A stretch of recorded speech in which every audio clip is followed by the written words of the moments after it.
Team India T20 world కప్ను గెలుపుతో start చేసింది. అది warm up match అయినా సరే, లేకుంటే గ్రూప్ స్టేజ్లో ఫస్ట్ మ్యాచ్ అయినా సరే. అయితే ఐర్లాండ్తో మనం మ్యాచ్ గెలుస్తామని ప్రతి ఒక్కరికి తెలుసు. అదేం పెద్ద విశేషము కాదు, పెద్ద సెలబ్రేషన్ చేసుకునేంత మ్యాచ్ కూడా కాదు.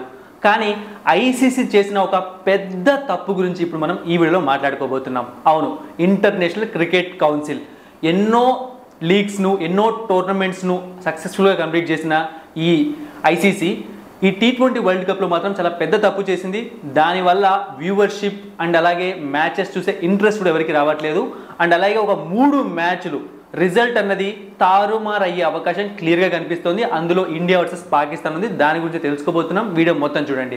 అండ్ అలాగే మనం T20 world cup match predictions అనేవి ఫ్రీగా ప్రొవైడ్ చేస్తున్నాము. నెక్స్ట్ వచ్చే లీగ్ ప్రిడిక్షన్స్ కూడా ప్రొవైడ్ చేస్తాము. దాంతో పాటుగా బ్రేకింగ్ న్యూస్ అప్డేట్స్ క్రికెట్కి సంబంధించినవి ఒకసారి వెళ్ళి మీరు మన టెలిగ్రామ్ ఛానల్లో చూశారు అంటే మీకే తెలుస్తుంది అనమాట. అలాంటి అప్డేట్స్ మనం క్విక్గా ప్రొవైడ్ చేస్తున్నాము. డిస్క్రిప్షన్ బాక్స్లో Telugu bus Telegram channel link ఉంది. వెంటనే వెళ్ళి జాయిన్ అవ్వండి. సో ఇప్పుడు మనం మెయిన్ పాయింట్లోకి వద్దాం. ఐపీఎల్లో మనం చూస్తూ ఉంటాము, సడన్గా కొన్నిసార్లు కొన్ని గ్రౌండ్స్ యూజ్ చేస్తూ ఉంటుంది ఇండియన్ ప్రీమియర్ లీగ్ అంటే బీసీసీఐ. ఎందుకు అంటే ఆ ప్రాంతాల్లో కూడా క్రికెట్ని కొంచెం ఇంప్రూవ్ చేయాలి అని చెప్పి, లేకుంటే ఆ ప్రాంతాల వాళ్ళకు కూడా ఒక ఎంజాయ్మెంట్ని, ఎంటర్టైన్మెంట్కి ఇవ్వాలని చెప్పి అలా జరుగుతూ ఉంటుంది. అయితే మ్యాచెస్ని గుడ్డిగా పెట్టేది. ఫస్ట్ అక్కడ ఏం చేస్తుంది అంటే కొన్ని లీగ్స్ని పెట్టడం, అంటే సయ్యద్ ముస్తక్ అలీ ట్రోఫీ లాంటివి, లేకుంటే రంజీ మ్యాచ్లు పెట్టడం, డొమెస్టిక్ క్రికెట్ పెట్టడం, ఇలాంటివి చేశాక తర్వాత దాన్ని ఇంటర్నేషనల్ మ్యాచెస్కి, ఐపీఎల్ మ్యాచెస్కి యూజ్ చేస్తారు, అంటే ఎక్స్పెరిమెంట్ చేస్తారు ఫస్ట్. కానీ ప్రజెంట్ చూసాము అంటే ఐసీసీ యుఎస్ఏతో అండ్ అలాగే వెస్టిండీస్లో టీ20 వరల్డ్ కప్ని పెట్టాలనుకుంది. తప్పే లేదు. వెస్టిండీస్లో ఆల్రెడీ మ్యాచెస్ జరుగుతూ ఉంటాయి కాబట్టి దాని గురించి మనం ఆలోచించాల్సిన పనే లేదు. కానీ నసౌ కంట్రీ అంటే యుఎస్ఏలో కొన్ని మ్యాచ్లు ఉన్నాయన్నమాట గ్రూప్ స్టేజ్లో. ఇక్కడ మ్యాచెస్ పెట్టాలి అనుకున్నప్పుడు అక్కడ పిచ్ ఎలా బిహేవ్ చేస్తుంది అండ్ అక్కడ అవుట్ఫీల్డ్ ఎలా ఉంటుంది, కనీసం చిన్న ఎక్స్పెరిమెంట్స్ కూడా లేకుండా డైరెక్ట్గా డ్రాప్ ఇన్ పిచ్చెస్ని యూజ్ చేశారు. అయితే నేను ఏం చెప్తున్నానంటే ఆ డ్రాప్ ఇన్ పిచ్చెస్ని కొంచెం ముందుగా యూజ్ చేసి అక్కడ వేరే మ్యాచ్లు ఏమైనా పెట్టి వేరే కంట్రీస్కి, చిన్న చిన్న కంట్రీస్కి ఆ పిచ్ ఎలా బిహేవ్ చేస్తుందో తెలుసుకొని ఉంటే బాగుండేది.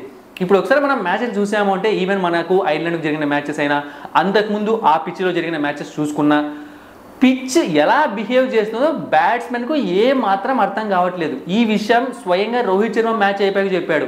పిచ్ ఎలా ఉందో మాకు అర్థం కావట్లేదు, ఎప్పుడు ఏం జరుగుతుందో అర్థం కావట్లేదు అని చెప్పి. సో ఐర్లాండ్తో మ్యాచ్ కాబట్టి మనం గెలిచేసాము. అండ్ అలాగే గ్రూప్ స్టేజ్లో గ్రూప్ ఏ వాళ్ళకి ఎక్కువ ఇక్కడ మ్యాచ్ జరుగుతున్నాయి అనమాట. సో ఆ చిన్న చిన్న కంట్రీస్ ఎక్కువ ఉన్నాయి కాబట్టి యుఎస్ఏ, కెనడా, లేకుంటే ఐర్లాండ్ ఇలాంటివి ఎక్కువ ఉన్నాయి కాబట్టి మ్యాచెస్ అనేవి చాలా ఈజీగా జరిగిపోతాయి. కానీ ఒక 3 మ్యాచ్లు ఉన్నాయన్నమాట. దాని గురించి డిస్కస్ చేయబోతున్నాము. అయితే ఇంకొంచెం మాట్లాడాలి. సో పిచ్చెస్ని చూసాము అంటే అనీవెన్ బౌన్స్, అంటే ఏ బాల్ బౌన్స్ అవుతుందో అర్థం కావట్లేదు. అండ్ అలాగే అనీవెన్ స్వింగ్, ఏ బాల్ స్వింగ్ అవుతుందో తెలియట్లేదు, ఏ బాల్ స్వింగ్ అవుతుందో తెలియట్లేదు. ఇదంతా పక్కన పెట్టేస్తే అవుట్ ఫీల్డ్ గురించి మాట్లాడాలి.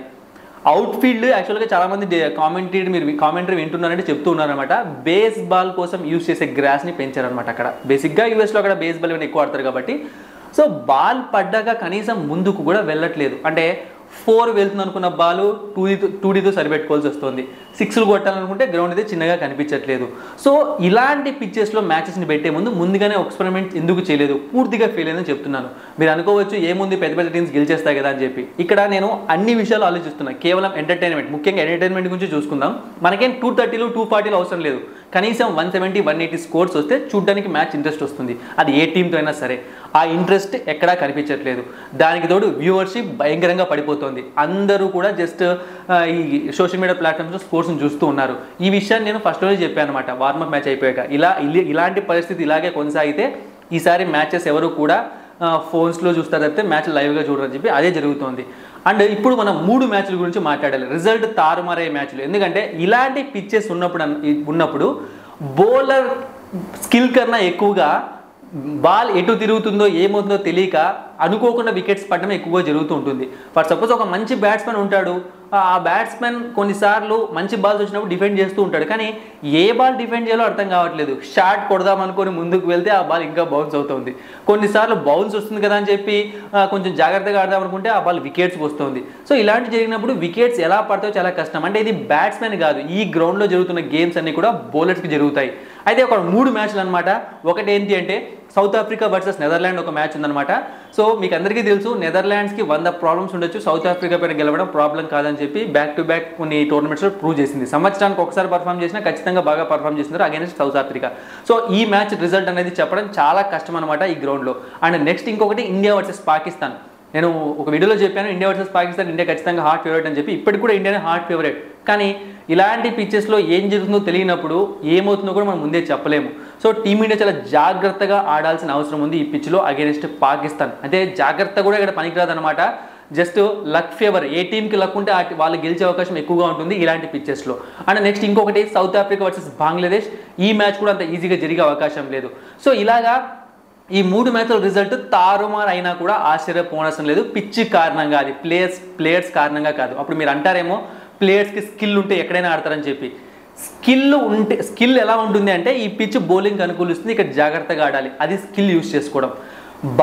ఆ బాల్ ఎటు వస్తుందో అర్థం కానప్పుడు ఇది స్కిల్ కూడా పనికిరాదు, అక్కడ కేవలం లక్ మాత్రమే పనికొస్తుంది.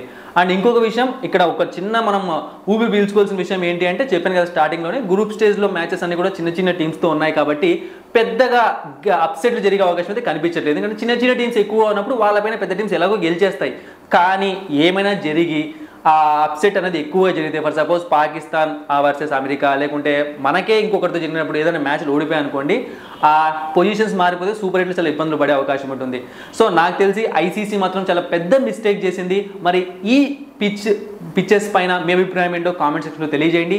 అలాగే తెలుగు బస్ టెలిగ్రామ్ ఛానల్లో జాయిన్ అవ్వండి, డిస్క్రిప్షన్ బాక్స్లో లింక్ ఉంది. మీకు quick updates and cricket predictions ఎప్పటికప్పుడు తెలుస్తూ ఉంటాయి. Thank you for watching and supporting మీ. మరిన్ని ఇంట్రెస్టింగ్ వీడియోస్ కోసం సబ్స్క్రైబ్ చేయడం మర్చిపోకండి.